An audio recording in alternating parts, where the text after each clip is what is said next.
ಆತ್ಮೀಯ ವಿದ್ಯಾರ್ಥಿ ಮಿತ್ರರೇ, ನಾನು ನಿಮ್ಮ ಚನ್ನಬಸವಯ್ಯ ಹುರುಳಿಯಾಳ್ಮಠ. ಕುರುಗೋಡಿನ ಸರ್ಕಾರಿ ಪ್ರಥಮ ದರ್ಜೆ ಕಾಲೇಜಿನ ಅರ್ಥಶಾಸ್ತ್ರ ವಿಭಾಗದಲ್ಲಿ ಸಹ ಪ್ರಾಧ್ಯಾಪಕನಾಗಿ ಕಾರ್ಯವನ್ನು ನಿರ್ವಹಿಸ್ತಾ ಇದ್ದೇನೆ. ವಿದ್ಯಾರ್ಥಿ ಮಿತ್ರರೇ, ಇಂದು ನಾನು ತಮ್ಮ ಮುಂದೆ ತಂದಿರತಕ್ಕಂತಹ ವಿಷಯ ಸಮಗ್ರ ಅರ್ಥಶಾಸ್ತ್ರದಲ್ಲಿ ನೈಜ ಮತ್ತು ನಾಮಮಾತ್ರ ಚಲಕಗಳು. ಅಂದ್ರೆ ನಿಮಗೆ ಸಮಗ್ರ ಅರ್ಥಶಾಸ್ತ್ರದಲ್ಲಿ ದೇಶದ ಆರ್ಥಿಕ ಪರಿಸ್ಥಿತಿಯನ್ನು ಮಾಪನ ಮಾಡಲಿಕ್ಕೆ ವಿವಿಧ ಆರ್ಥಿಕ ಚಲಕಗಳನ್ನು ಬಳಕೆ ಮಾಡ್ತೇವೆ ನಾವು. ಅಂದ್ರೆ ದೇಶದ ಅರ್ಥವ್ಯವಸ್ಥೆಯ ಸ್ಥಿತಿಗತಿಗಳನ್ನು ತಿಳಿಲಿಕ್ಕೆ ಹಲವಾರು ಚಲಕಗಳನ್ನ ನಾವು ಮಾಪನ ಮಾಡ್ತೇವೆ. ಹಲವಾರು ಚಲಕಗಳನ್ನ ಎಕನಾಮಿಕ್ ವೇರಿಯಬಲ್ಸ್ ಅಂತ ಹೇಳ್ತೇವೆ. ಆರ್ಥಿಕ ಚಲಕಗಳನ್ನು ಮಾಪನ ಮಾಡ್ತೇವೆ. ಅವುಗಳಲ್ಲಿ ಪ್ರಮುಖವಾದವುಗಳು ಯಾವಪ್ಪ, ಇಂಪಾರ್ಟೆಂಟ್ ಚಲಕಗಳು ಯಾವ್ಯಾವಪ್ಪ ಅಂತಂದ್ರೆ ಆದಾಯ, ಉತ್ಪಾದನೆ, ವೇತನ, ಬಡ್ಡಿ ದರ, ಬೆಲೆಗಳ ಮಟ್ಟ ಇತ್ಯಾದಿ. ಇವುಗಳನ್ನ ಮಾಪನ ಮಾಡುವಾಗ ನಾವು ಎರಡು ಪರಿಕಲ್ಪನೆಗಳನ್ನು ಬಳಸ್ಕೊಳ್ತೇವೆ. ಯಾವ ಎರಡು ಪರಿಕಲ್ಪನೆ? ನೈಜ ಚಲಕಗಳು ಮತ್ತು ನಾಮಮಾತ್ರ ಚಲಕಗಳು ಅಂತಕ್ಕಂತಹ ಎರಡು ಪರಿಕಲ್ಪನೆಗಳನ್ನು ನಾವು ಬಳಸ್ಕೊಳ್ತೇವೆ ವಿದ್ಯಾರ್ಥಿ ಮಿತ್ರರೇ. ಈಗ ನಾನು ಒಂದೊಂದಾಗಿ ನಿಮಗೆ ತಿಳಿಸ್ಕೊಡ್ತಕ್ಕಂತಹ ಪ್ರಯತ್ನವನ್ನ ಮಾಡ್ತೇನೆ. ಮೊದಲಿಗೆ ನೈಜ ಚಲಕಗಳನ್ನ ತೆಗೆದುಕೊಳ್ತೇನೆ ವಿದ್ಯಾರ್ಥಿ ಮಿತ್ರರೇ. ಏನು ನೈಜ ಚಲಕ ಅಂತಂದ್ರೆ ಏನು? ಅರ್ಥವ್ಯವಸ್ಥೆಯಲ್ಲಿ ಬೆಲೆ ಏರಿಕೆಯ ಪರಿಣಾಮವನ್ನು ತೆಗೆದುಹಾಕಿ ಸ್ಥಿರ ಬೆಲೆಗಳಲ್ಲಿ ಮಾಪನ ಮಾಡಲಾಗುವ ಚಲಕಗಳನ್ನು ನೈಜ ಚಲಕಗಳು ಎಂದು ಕರೆಯಲಾಗುತ್ತದೆ. ಅಂದ್ರೆ ಇಲ್ಲಿ ಅರ್ಥವ್ಯವಸ್ಥೆಯ ನೈಜವಾದ ಸ್ಥಿತಿಯನ್ನ ಮಾಪನ ಮಾಡಲಾಗ್ತದೆ. ಅಂದ್ರೆ ಹಣದುಬ್ಬರವನ್ನ ಪರಿಗಣನೆಗೆ ತೆಗೆದುಕೊಂಡಿದ್ದೆ ಆದ್ರೆ ನಿಮಗೆ ಅರ್ಥವ್ಯವಸ್ಥೆಯ ನೈಜ ಚಿತ್ರಣ ಸಿಕ್ಕೋದಿಲ್ಲ. ಯಾಕೆ ಅಂತಂದ್ರೆ ಬೆಲೆಗಳಲ್ಲಿ ವ್ಯತ್ಯಾಸಗಳಾದಾಗ ನಿಮಗೆ ಅಂತಿಮವಾಗಿ ಬರ್ತಕ್ಕಂತಹ ರಾಷ್ಟ್ರೀಯ ಆದಾಯದ ಮಟ್ಟದಲ್ಲಿಯೂ ಕೂಡ ಬದಲಾವಣೆಗಳು ಉಂಟಾಗ್ತವೆ. ಈಗ ನಾನು ದೇಶದ ಅರ್ಥವ್ಯವಸ್ಥೆಯನ್ನ ನಾನು 1000 ಕೋಟಿ ರೂಪಾಯಿಗಳಿಗೆ ಇಟ್ಕೊಳ್ಳೋಣ. ದೇಶದ ರಾಷ್ಟ್ರೀಯ ಆದಾಯ 1000 ಕೋಟಿ ರೂಪಾಯಿಗಳು ಅಂತ ಇಟ್ಕೊಳ್ಳೋಣ. ಬೆಲೆ 10% ಹೆಚ್ಚಾಗಿದೆ. 1000 ಕೋಟಿ ರೂಪಾಯಿಗಳಿಂದ ಮುಂದೆ 10% ಹೆಚ್ಚಾಗ್ತದೆ. ಬೆಲೆ ಹೆಚ್ಚಾದ್ರಿಂದ ನಿಮಗೆ ರಾಷ್ಟ್ರೀಯ ಆದಾಯವೂ ಕೂಡ ಹೆಚ್ಚಾಗಿರ್ತದೆ. ಅದನ್ನು ನಾವು ಉತ್ಪಾದನೆ ಹೆಚ್ಚಾಗಿದೆ ಅಂತ ಭಾವಿಸುವಂತಿಲ್ಲ. ಉತ್ಪಾದನೆ ಹೆಚ್ಚಾಗಿ ಯಾವಾಗ ಆಗ್ತದೆ? ಪ್ರಮಾಣದಲ್ಲಿ ಜಾಸ್ತಿ ಆಗ್ಬೇಕು, ಉತ್ಪಾದನೆಯ ಪ್ರಮಾಣದಲ್ಲಿ ಜಾಸ್ತಿ ಆಗ್ಬೇಕು. ಇಲ್ಲೇನಾಗಿದೆ? 10% ಬೆಲೆ ಹೆಚ್ಚಾಗಿದೆ. ಬೆಲೆ ಹೆಚ್ಚಾದ ಪರಿಣಾಮವಾಗಿ ನಿಮಗೆ ರಾಷ್ಟ್ರೀಯ ಆದಾಯ ಹೆಚ್ಚಿಗೆ ಕಾಣ್ತಾ ಇದೆ. ಆದ್ದರಿಂದ ಆ ಬೆಲೆ ಹೆಚ್ಚಳವನ್ನ ಗಣನೆಗೆ ತೆಗೆದುಕೊಳ್ಳದೆ ವಿವರಿಸ್ತಕ್ಕಂತಹ ಪರಿಕಲ್ಪನೆಯನ್ನ ನಾವು ಏನಂತ ಕರಿತೇವೆ? ನೈಜ ಚಲಕಗಳು ಅಂತ ಕರಿತೇವೆ. ಹೇಗೆ ಕಂಡುಹಿಡಿತೀರಾ? ನೈಜ ಮೌಲ್ಯವನ್ನ ನಾವು ಕಂಡುಹಿಡಲಿಕ್ಕೆ ಸೂತ್ರವನ್ನು ಬಳಕೆ ಬರ್ತೇವೆ. ನಾಮಮಾತ್ರ ಮೌಲ್ಯ ಡಿವೈಡೆಡ್ ಬೈ ಬೆಲೆ ಸೂಚ್ಯಂಕ ಇಂಟು 100. ನಿಮಗೆ ಬೆಲೆ ಸೂಚ್ಯಂಕವನ್ನ ನಾವು ತೆಗೆದುಕೊಳ್ತೇವೆ. ಇಂಡೆಕ್ಸ್ ನಂಬರ್ ಅಂತ ಹೇಳ್ತೇವೆ, ಪ್ರೈಸ್ ಇಂಡೆಕ್ಸ್ ಅಂತ ಹೇಳ್ತೇವೆ. ಪ್ರೈಸ್ ಇಂಡೆಕ್ಸ್ ಅನ್ನ ತೆಗೆದುಕೊಂಡು ನಾವು ಇದನ್ನೇನು ನೈಜ ಚಲಕವನ್ನ ಕಂಡುಹಿಡಿತೇವೆ. ಇಲ್ಲಿ ಮೂಲ ವರ್ಷವನ್ನ ಪರಿಗಣನೆಗೆ ತೆಗೆದುಕೊಂಡು ಆ ಬೆಲೆಗಳಲ್ಲಿ ಈ ವರ್ಷ ಲೆಕ್ಕಾಚಾರ ಮಾಡ್ತೇವೆ. ಈಗ ನಾವು 2015 ಮತ್ತು 2025 ತೆಗೆದುಕೊಳ್ಳೋಣ. 2015ರ ಬೆಲೆಗಳಲ್ಲಿ ನಾವೇನ್ ಮಾಡ್ತಾ ಇದ್ದೇವೆ? 2025ರಲ್ಲಿ ರಾಷ್ಟ್ರೀಯ ಆದಾಯವನ್ನು ಲೆಕ್ಕಾಚಾರ ಮಾಡ್ತಾ ಇದ್ದೇವೆ. ಅಂದ್ರೆ ಅದೇ ಬೆಲೆಯಲ್ಲಿ ಇಲ್ಲಿ ಮೂಲ ವರ್ಷ 2015 ಅಂತ ಇಟ್ಕೊಳ್ಳೋಣ, ಅಥವಾ 2020 ಅಂತ ಇಟ್ಕೊಳ್ಳೋಣ. 2020 ಮೂಲ ವರ್ಷವನ್ನಾಗಿ ಇಟ್ಟುಕೊಂಡು ಆ ಬೆಲೆಗಳ ಮಟ್ಟದಲ್ಲಿ ಈ ಇಂದಿನ ಉತ್ಪಾದನೆಯನ್ನ ಲೆಕ್ಕಾಚಾರ ಮಾಡ್ತೇವೆ. ಆಗ ನಿಮಗೆ ಎಷ್ಟು ಹೆಚ್ಚಾಗಿದೆ, ಉತ್ಪಾದನೆಯ ಪ್ರಮಾಣ ಎಷ್ಟು ಹೆಚ್ಚಾಗಿದೆ, ರಾಷ್ಟ್ರೀಯ ಆದಾಯ ಎಷ್ಟು ಹೆಚ್ಚಾಗಿದೆ ಅಂತಕ್ಕಂಥದ್ದು ಗೊತ್ತಾಗ್ತದೆ ವಿದ್ಯಾರ್ಥಿ ಮಿತ್ರರೇ. ಲಕ್ಷಣಗಳೇನು? ನೈಜ ಚಲಕಗಳ ಲಕ್ಷಣಗಳೇನು? ನೈಜ ಚಲಕಗಳನ್ನು ಸಾಮಾನ್ಯವಾಗಿ ಸ್ಥಿರ ಬೆಲೆಗಳಲ್ಲಿ ಮಾಪನ ಮಾಡಲಾಗ್ತದೆ. ಅಂದ್ರೆ ಬೆಲೆಯಲ್ಲಿ ಆಗ್ತಕ್ಕಂತಹ ವ್ಯತ್ಯಾಸಗಳನ್ನ ಪರಿಗಣನೆಗೆ ತೆಗೆದುಕೊಳ್ಳೋದಿಲ್ಲ. ಮೂಲ ವರ್ಷದ ಬೆಲೆಗಳನ್ನ ನಾನು ಮೊದಲೇ ಹೇಳಿದ ಹಾಗೆ ಮೂಲ ವರ್ಷದ ಬೆಲೆಗಳನ್ನ ಪರಿಗಣನೆಗೆ ತೆಗೆದುಕೊಂಡು ಅದರ ಆಧಾರದ ಮೇಲೆ ನಿಮಗೆ ಮಾಪನವನ್ನ ಮಾಡಲಾಗ್ತದೆ. ಸ್ಥಿರ ಬೆಲೆಗಳು ಅಂದ್ರೆ 2020 ತೆಗೆದುಕೊಂಡಿದ್ದೀವಿ ಅಂತ ಇಟ್ಕೊಂಡು 2020 ಬೆಲೆಗಳನ್ನ ಆಧಾರವಾಗಿ ಇಟ್ಕೊಂಡು ಇಂದಿನ ಉತ್ಪಾದನೆಯನ್ನು ಲೆಕ್ಕಾಚಾರ ಮಾಡ್ತೇವೆ. ಇಂದಿನ ಉತ್ಪಾದನೆಯನ್ನು ನಾವು ಲೆಕ್ಕಾಚಾರ ಮಾಡ್ತೇವೆ. ಬೆಲೆಯ ಬದಲಾವಣೆಯ ಪರಿಣಾಮವನ್ನು ತೆಗೆದುಹಾಕುತ್ತದೆ. ಅಂದ್ರೆ ಬೆಲೆಗಳಲ್ಲಿ ಆಗ್ತಕ್ಕಂತಹ ಬದಲಾವಣೆ ಅದು ಹೆಚ್ಚಿರಬಹುದು ಅಥವಾ ಕಡಿಮೆ ಇರಬಹುದು. ಆ ಎರಡನ್ನೂ ಕೂಡ ಪರಿಗಣನೆಗೆ ತೆಗೆದುಕೊಳ್ಳೋದಿಲ್ಲ. 2020ರಲ್ಲಿ ಈ ಪೆನ್ನು ನಮಗೆ 20 ರೂಪಾಯಿಗೆ ಸಿಗ್ತಾ ಇತ್ತು ಅಂತ ಇಟ್ಕೊಳ್ಳಿ. ಬೆಲೆ ಇವತ್ತು 15 ರೂಪಾಯಿ ಆಗಿದೆ ಅಂತ ಇಟ್ಕೊಳ್ಳಿ. ನಾವು 20 ರೂಪಾಯಿಯನ್ನೇ ಪರಿಗಣನೆಗೆ ತೆಗೆದುಕೊಳ್ತೇವೆ ಹೊರತು 15 ರೂಪಾಯಿಯನ್ನ ಪರಿಗಣನೆಗೆ ತೆಗೆದುಕೊಳ್ಳೋದಿಲ್ಲ. ಅಥವಾ ಬೆಲೆ 20 ರೂಪಾಯಿ ಇದ್ದದ್ದು ಇವತ್ತು 25 ರೂಪಾಯಿ ಆಗಿದೆ ಅಂತ ಇಟ್ಕೊಳ್ಳಿ. 20 ರೂಪಾಯಿಯನ್ನ ಪರಿಗಣನೆಗೆ ತೆಗೆದುಕೊಳ್ತೇವೆ ಹೊರತು 25 ರೂಪಾಯಿಗಳನ್ನು ನಾವು ಪರಿಗಣನೆಗೆ ತೆಗೆದುಕೊಳ್ಳೋದಿಲ್ಲ. ಅಂದ್ರೆ ಪ್ರಸಕ್ತ ಬೆಲೆಗಳನ್ನ, ಪ್ರಸ್ತುತ ಬೆಲೆಗಳನ್ನ ಪರಿಗಣನೆಗೆ ತೆಗೆದುಕೊಳ್ಳದೆ ಮೂಲ ವರ್ಷದ ಬೆಲೆಗಳನ್ನು ಪರಿಗಣನೆಗೆ ತೆಗೆದುಕೊಂಡು ನಾವು ಮಾಪನ ಮಾಡ್ತೇವೆ. ಬೆಲೆಯ ಬದಲಾವಣೆ ಪರಿಣಾಮವನ್ನ ಕಂಪ್ಲೀಟ್ ಆಗಿ ನಾವು ತೊಡೆದು ಹಾಕ್ತೇವೆ, ಬಿಟ್ಟು ಬಿಡ್ತೇವೆ. ನಿಜವಾದ ಆರ್ಥಿಕ ಬೆಳವಣಿಗೆಯನ್ನು ಸೂಚಿಸುತ್ತದೆ. ನಿಮಗೆ ನೈಜ ಚಲಕಗಳು ಅರ್ಥವ್ಯವಸ್ಥೆಯ ನಿಜವಾದ ಬೆಳವಣಿಗೆಯನ್ನು ಸೂಚಿಸ್ತದೆ. ನಾವು ಈಗ ನಾನು ಹೇಳಿದೆ 2020ರಲ್ಲಿ 20 ರೂಪಾಯಿಗೆ ಈ ಪೆನ್ನನ್ನ ಮಾರ್ತಾ ಇದ್ವಿ ಅಂತ ಹೇಳಿದೆ ನಾನು. ಈಗ ನಾವು 2020ರಲ್ಲಿ 100 ಪೆನ್ಗಳನ್ನು ಉತ್ಪಾದನೆ ಮಾಡಿದ್ವಿ. 100 ಪೆನ್ನುಗಳು ಅಂತಂದ್ರೆ 100 ಪೆನ್ನು ಇಂಟು 20 ರೂಪಾಯಿ ಅಂತಂದ್ರೆ ನಿಮಗೆ 2,000 ರೂಪಾಯಿ ಆಗ್ತದೆ. 2,000 ರೂಪಾಯಿಯಿಂದ ಹೆಚ್ಚಾಗಬೇಕು. ಇಂದಿನ 2025ರಲ್ಲಿ ನಿಮಗೆ ಏನಾಗಬೇಕು? ಉತ್ಪಾದನೆ 120 ಪೆನ್ ಆಗಬೇಕು. ಕೇವಲ 25 ರೂಪಾಯಿ ಆಗಿ ನಿಮಗೆ ರಾಷ್ಟ್ರೀಯ ಆದಾಯ ಹೆಚ್ಚುವರಿಯಾಗಿ ಕಂಡು ಬಂದ್ರೆ ಅದನ್ನ ನಾವು ಏನಂತ ಕರೆಯಲ್ಲ, ಉತ್ಪಾದನೆಯಲ್ಲಿ ಹೆಚ್ಚಳ ಆಗಿದೆ ಅಂತ ಹೇಳಲ್ಲ ನಾವು.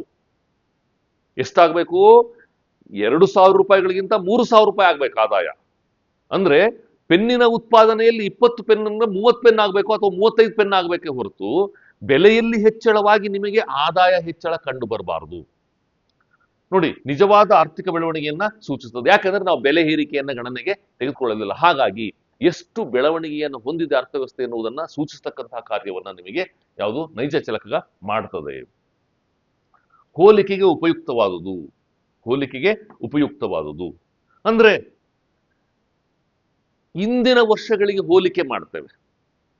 2015, 2010, 2020, 2025 ಹೋಲಿಕೆಗಳನ್ನ ಮಾಡಲಿಕ್ಕೆ ನಿಮಗೆ ಅನುಕೂಲ ಮಾಡಿಕೊಡ್ತದೆ.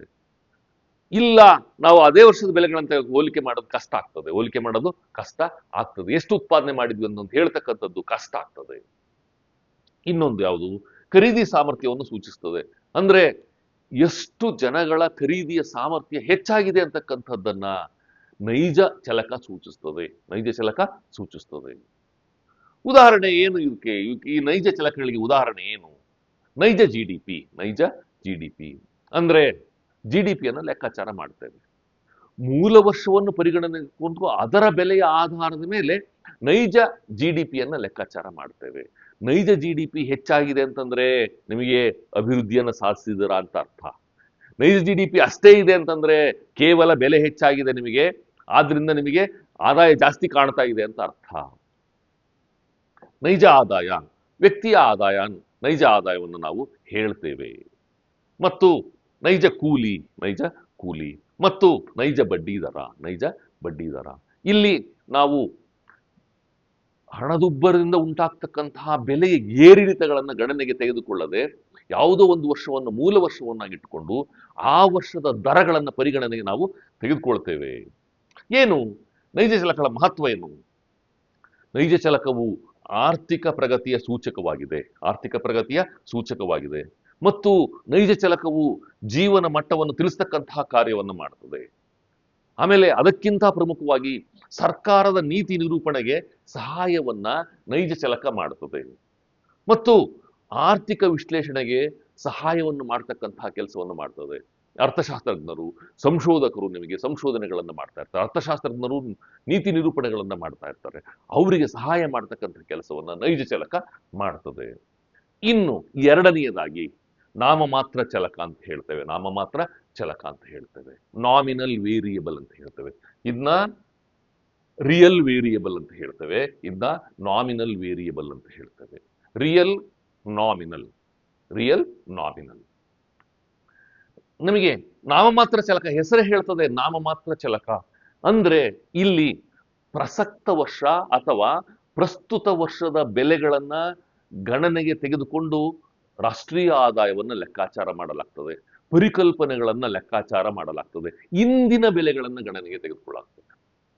ಇದು 26ನೇ ವರ್ಷದ ಬೆಲೆಗಳನ್ನ ಗಣನೆಗೆ ತೆಗೆದುಕೊಂಡು ನಿಮಗೆ ಪರಿಕಲ್ಪನೆಗಳನ್ನ ಲೆಕ್ಕಾಚಾರ ಮಾಡಲಾಗ್ತದೆ. ಅದು GDP ಇರಬಹುದು, GNP ಇರಬಹುದು, ಬಡ್ಡಿ ಇರಬಹುದು, ಆದಾಯ ಇರಬಹುದು, ಅಥವಾ ಕೂಲಿ ಇರಬಹುದು. ಇವೆಲ್ಲವನ್ನು ಕೂಡ ಇಂದಿನ ಬೆಲೆಗಳಲ್ಲಿ ಲೆಕ್ಕಾಚಾರವನ್ನ ಮಾಡಲಾಗ್ತದೆ. ನೋಡಿ, ಅರ್ಥವ್ಯವಸ್ಥೆಯಲ್ಲಿ ಅಸ್ತಿತ್ವದಲ್ಲಿರುವ ಪ್ರಸ್ತುತ ಬೆಲೆಗಳಲ್ಲಿ ಮಾಪನ ಮಾಡಲಾಗುವ ಚಲಕಗಳನ್ನು ನಾಮಮಾತ್ರ ಚಲಕಗಳು ಎಂದು ಕರೆಯಲಾಗುತ್ತದೆ. ಏನು ಲಕ್ಷಣಗಳೇನು? ಪ್ರಚಲಿತ ಬೆಲೆಗಳಲ್ಲಿ ಮಾಪನ. ನಾಮಮಾತ್ರ ಚಲಕವನ್ನ ನಾವು ಏನ್ ಮಾಡ್ತೇವೆ? ಇಂದಿನ ಬೆಲೆಗಳಲ್ಲಿ ಮಾರಾಟ ಮಾಡ್ತೇವೆ. ಇಂದಿನ ಬೆಲೆಯಲ್ಲಿ ಮಾರಾಟವನ್ನ ನಾವು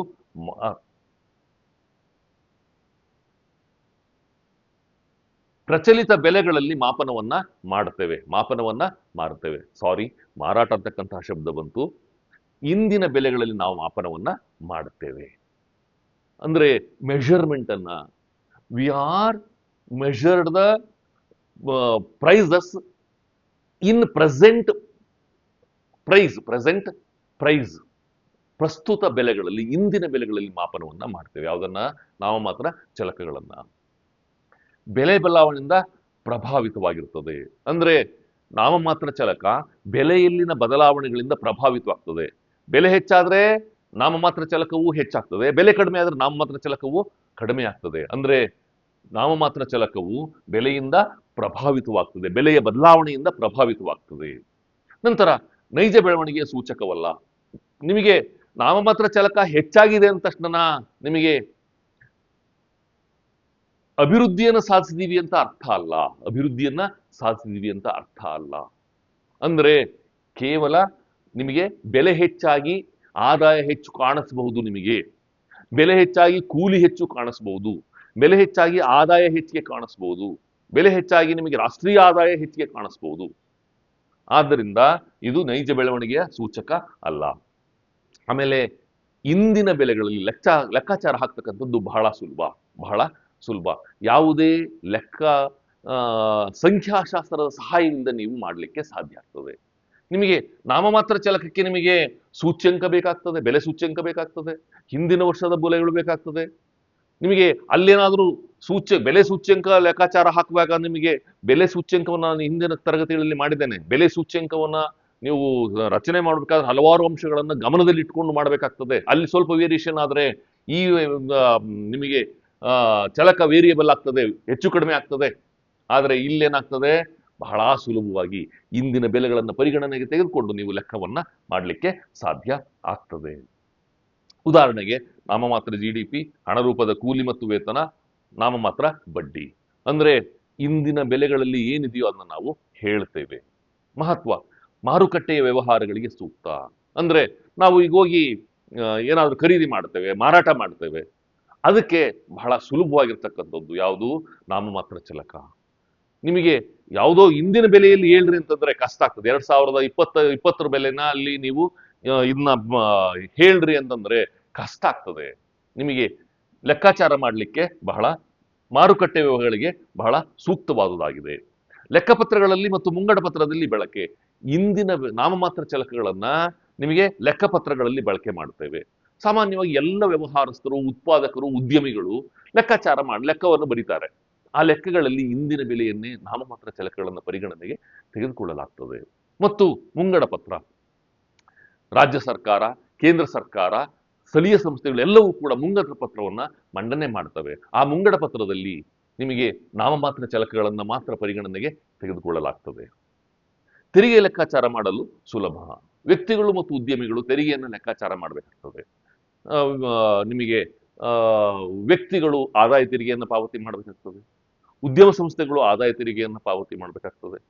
ನಂತರ ನಿಮಗೆ ಉದ್ಯಮಗಳು GST ಲೆಕ್ಕಾಚಾರ ಹಾಕಬೇಕಾಗ್ತದೆ. ಅವೆಲ್ಲವನ್ನು ಲೆಕ್ಕಾಚಾರ ಹಾಕಲಿಕ್ಕೆ ನಾಮಮಾತ್ರ ಚಲಕ ಸುಲಭವಾಗಿರ್ತದೆ. ಇದಿಷ್ಟು ಏನು ನಾಮಮಾತ್ರ ಚಲಕಗಳಿಗೆ ಸಂಬಂಧಪಟ್ಟಂತೆ.